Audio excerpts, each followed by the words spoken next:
Bueno, quiero saludar y agradecer esta invitación a Fasecolda, saludar a los miembros del panel, en particular al expresidente Gaviria, a los miembros del Congreso y a todos los participantes.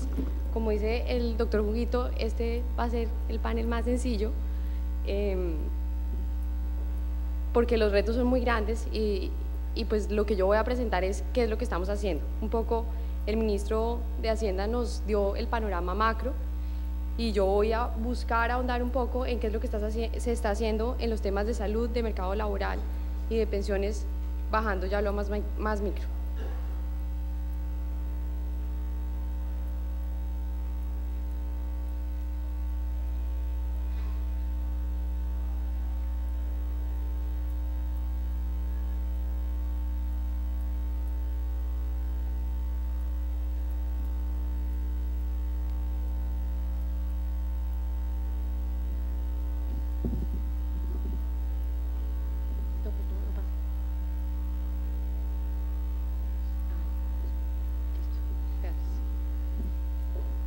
Bueno, pues los antecedentes han sido ampliamente discutidos en este foro por los diferentes participantes. Hay una relación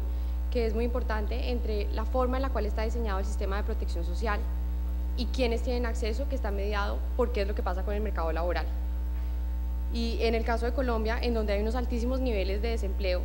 eso se traduce en que hay un círculo vicioso entre la relación de acceso a la cobertura de seguridad social y las fuentes de financiamiento de quienes están por fuera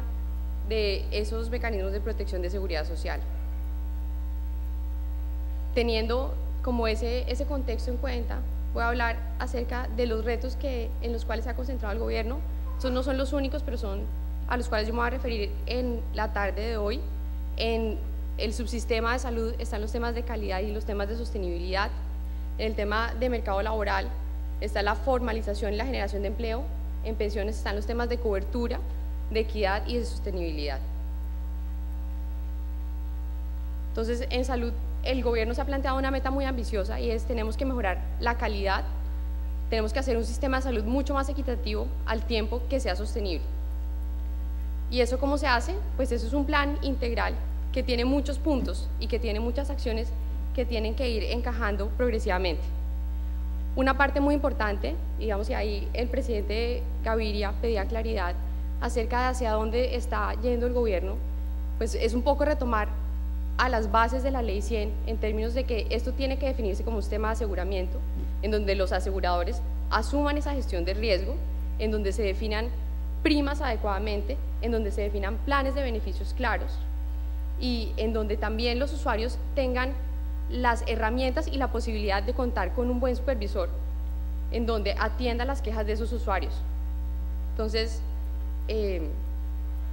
uno de los puntos importantes para aclarar ese esquema de aseguramiento tiene que ver con la actualización y la unificación del plan de beneficios. El gobierno ha hecho anuncios y está trabajando para poder tener una actualización de ese plan de beneficios que desde su inicio en el 93, digamos, no ha sido revisado comprensivamente, para tener pues un plan actualizado, pero en paralelo también se está moviendo hacia tener una estructura diferente del plan de beneficios. En este momento tenemos un listado de hojas y hojas de prestaciones particulares que en la vida práctica se desactualiza cada 5 días, porque cada 5 días tenemos otras tecnologías que están siendo recobradas y que pensamos no es la estructura óptima para asegurar los resultados en salud. Pensamos que debemos movernos hacia una estructura de plan de beneficios en donde sea a través de resultados en salud y de garantías para los usuarios, que son los pagadores de esas primas del seguro de salud, que se estructure ese plan de beneficios, más que decir renglón a renglón qué es lo que debe o no debe estar. Esto va acompañado de la creación de un instituto de evaluación de tecnologías que haga una evaluación científica profunda de qué costos y qué prestaciones deben ser financiadas o no financiadas a través de recursos públicos.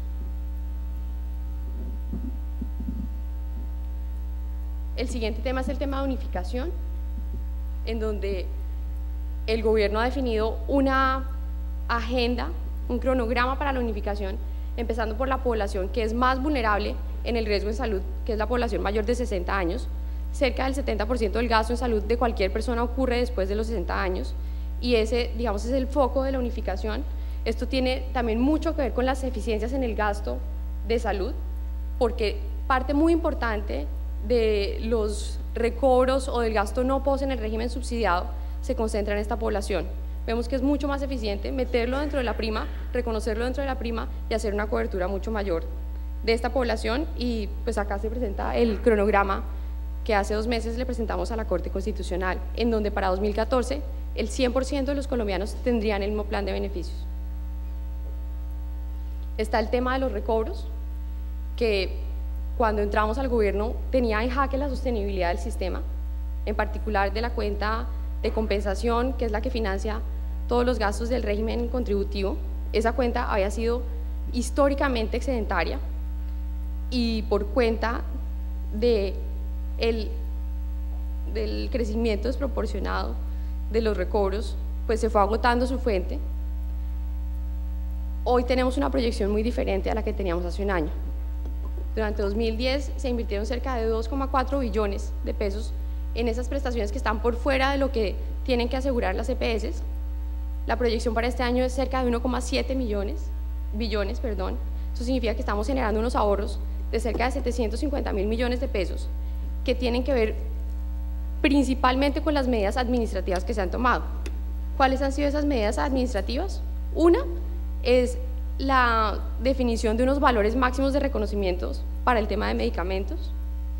la definición de un mecanismo mucho más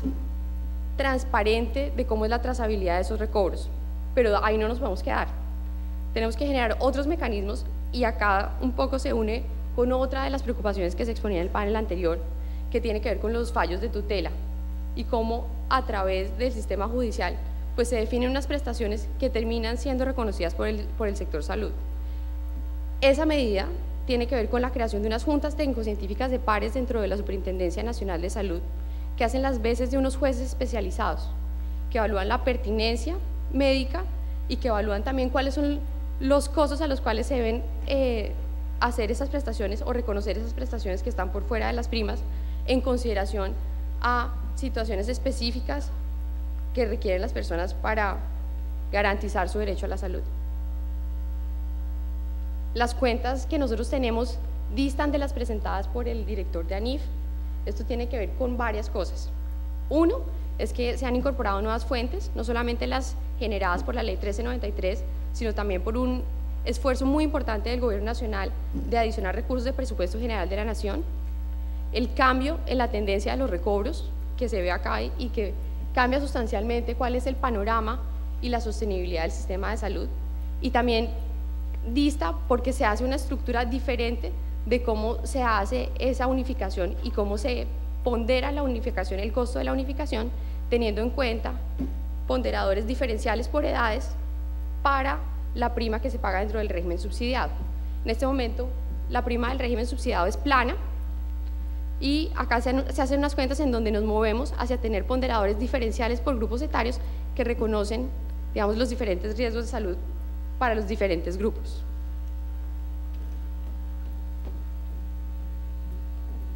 Otras de las medidas que hemos venido implementando tienen que ver con mejorar el flujo y la eficiencia de los recursos. En el régimen contributivo estamos haciendo un rediseño del proceso de recaudo y compensación, y en el régimen subsidiado iniciamos la implementación de una medida que se conoce como giro directo,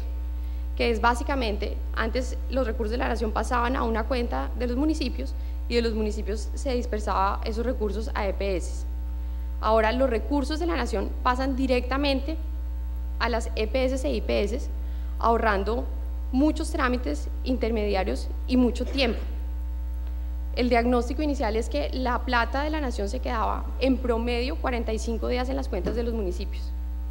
Con esta medida tenemos un estimativo, y es que la plata, una vez se gira desde la nación, llega a su destinatario, que son los prestadores de servicios, en 10 días.